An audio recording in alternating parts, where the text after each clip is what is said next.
के बीच और चलेगी, देखते रह जाओगे। चल वे नाटक के बाद श्री सद्गुरु परमात्मने नमः।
मित्रों, कुछ धर्म होते हैं व्यक्तियों, आचार्यों, खुदा के पैगंबरों या गॉड के पुत्रों के स्थापित किए हुए, किंतु सनातन धर्म किसी व्यक्ति, पैगंबर अथवा किसी गॉड के बेटे ने स्थापित नहीं किया।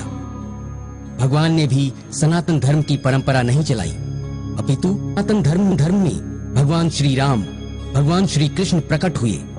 जब से सृष्टि है तभी से सनातन धर्म चला आ रहा है। इसी विषय में समय समय पर देश विदेश में दार्शनिकों, विचारकों और विद्वानों ने अपने अपने व्याख्यान दिए, लेकिन संत महापुरुषों ने ही सही मायने में इस सनातन धर्म के सिद्धांतों को संभालकर जन जन तक पहुंचाया। फिर भी कुछ मत, पंथ और संप्रदायों ने समाज को गुमराह किए, जिससे धर्म परिवर्तन का ये कुष्ठ रोग भारत देश में पिछले कई वर्षों से फैलता जा रहा है। लेकिन अब वो दिन दूर नहीं कि सुबह का भूला अपना भाई शाम को घर वापस ना आए। पिताजी, आज कॉलेज में एक जो नया लड़का आया है ना, उसने क्लास में एक बहुत महत्वपूर्ण बात बताई जो हम सभी लड़कों को बहुत अच्छी लगी। क्या बात है? हमें भी बताओ, जो इतने खुश दिख रहे हो बेटे। पिताजी, उसने बताया कि पश्चिमी महान विचारक डॉक्टर एनी बेसेंट ने 40 वर्ष तक विश्व के सभी बड़े धर्मों का अध्ययन किया और इस नतीजे पर पहुंची कि हिंदू धर्म के समान पूर्ण, महान और वैज्ञानिक धर्म कोई नहीं है। हाँ बेटा, वो तो है।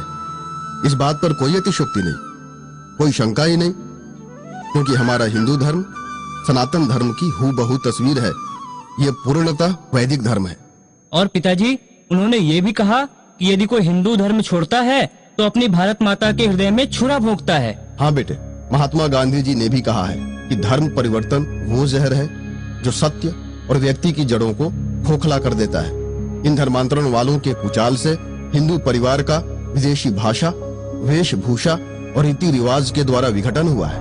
और गांधी जी ने यहाँ तक कह दिया था कि अगर मुझे कानून बनाने का अधिकार होता तो मैं सबसे पहले धर्म परिवर्तन बंद करा देता।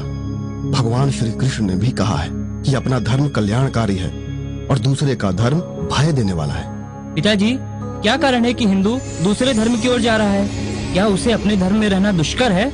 नहीं बेटे, ऐसी कोई बात नहीं है, परंतु पिछले कई वर्षों से ये षड्यंत्रकारी धूर्त मिशनरियां और जमात सेवा का नाटक कर चंद पैसों और वस्तुओं का लालच देकर हमारे देश के भोले भाले गरीब आदिवासी हिंदुओं का, हमारे नौजवानों का धर्मांतरण करा रही है। इसका मुख्य कारण है कि विषय भोग विलास में पूर्णतः लिप्त ईसाई मिशनरियां और इस्लामी जमात अपनी आंतरिक विकृति, द्वेष भाव से भरपूर वृत्ति, भयंकर विष के समान मनमाने पुराने और दकियानुसी कपोल कल्पित अंधविश्वासों का बंडल हमारे मुंह पर थोपकर हमारे ही पैसों से हमारी सनातन वैदिक संस्कृति को, हमारे श्रेष्ठ हिंदू धर्म को, हमारे ऋषि मुनियों की परंपरा को तोड़कर हमारे लोगों को हमारा ही दुश्मन बनाकर हमारे स्वर्णिम इतिहास को नष्ट करना चाह रही है। पिताजी, ऐसी क्या विशेष बात है अपने हिंदू धर्म की?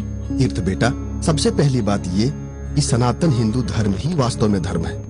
बाकी सब मत, पंथ, संप्रदाय और मजहब हैं। ये तथाकथित मुस्लिम धर्म में यकीन की प्रधानता है, ईसाई धर्म में प्रार्थना की, बौद्ध धर्म में करुणा की, जैन धर्म में अहिंसा की, किसी में प्रेम की तो किसी में भक्ति की प्रधानता है, लेकिन अपने सनातन हिंदू धर्म में करुणा, अहिंसा, प्रेम, भक्ति, विश्वास और प्रार्थना, इन सभी के साथ साथ सबसे महत्वपूर्ण बात जीव मात्र के लिए एक दूसरे के प्रति हित की प्रधानता है। सर्वभूत हिते रताः और सर्वे भवन्तु सुखिनः का सिद्धांत हर हिंदू के हृदय में चम चम चमकता है, जिसे अपनाना हर भारतीय का ही नहीं बल्कि हर मनुष्य मात्र का कर्तव्य है। किसी भी धर्म का अवलंबी अगर इस सनातन धर्म के सिद्धांत को स्वीकार करके चले तो उसको भी सनातन सत्य की प्राप्ति हो सकती है।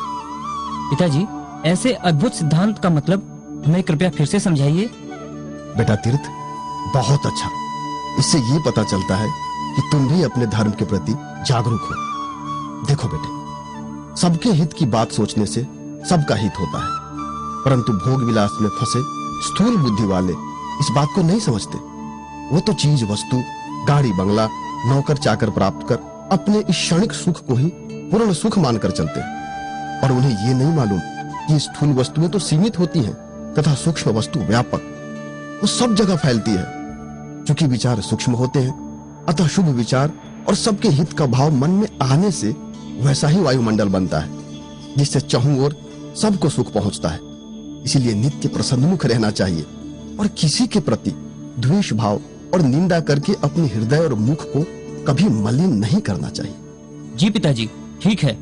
अच्छा पिताजी, हिंदू धर्म में मनुष्य को अपने जीवन में उन्नति और कल्याण के लिए क्या क्या बातें हैं, और इन सब का ज्ञान कहाँ से मिलता है? शाबाश बेटे, बहुत सुंदर प्रश्न किया तुमने। जिज्ञासा के साथ साथ श्रद्धा भी है हिंदू धर्म के प्रति तुम में। तीर्थ बेटे, भारतीय संस्कृति वैदिक संस्कृति है, और हिंदू धर्म में जो विशेषताएं हैं, ऊंचे आदर्श हैं, उनका मुख्य स्रोत है शास्त्र, वेद, वेदांत, उपनिषद, पुराण इत्यादि, जिससे मनुष्य सत्य, अहिंसा, प्रेम, सदाचार, सेवा, संयम, त्याग और तपस्या आदि के पालन से ओजस्वी तेजस्वी बनता है, और ऐसी अपार ज्ञान संपदा के कारण ही वो अपना और समाज के साथ साथ देश के उत्थान के लिए एक महत्वपूर्ण प्रभावशाली नागरिक बनता है।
पिताजी, मैं भगवान को कोटि कोटि धन्यवाद देता हूँ कि उन्होंने मुझे हिंदू परिवार में मनुष्य शरीर दिया।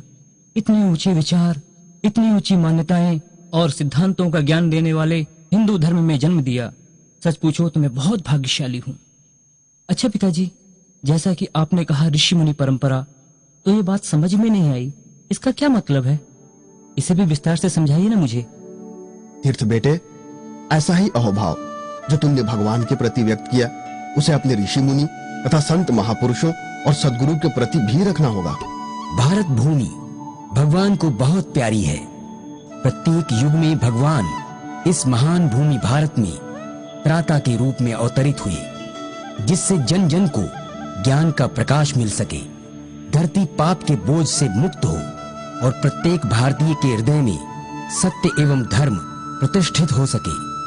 भगवान अनेक देशों में मनुष्य के रूप में भी अवतरित हुए, लेकिन किसी अन्य देश में उन्होंने इतनी बार अवतार नहीं लिया जितनी बार भारत में लिया है।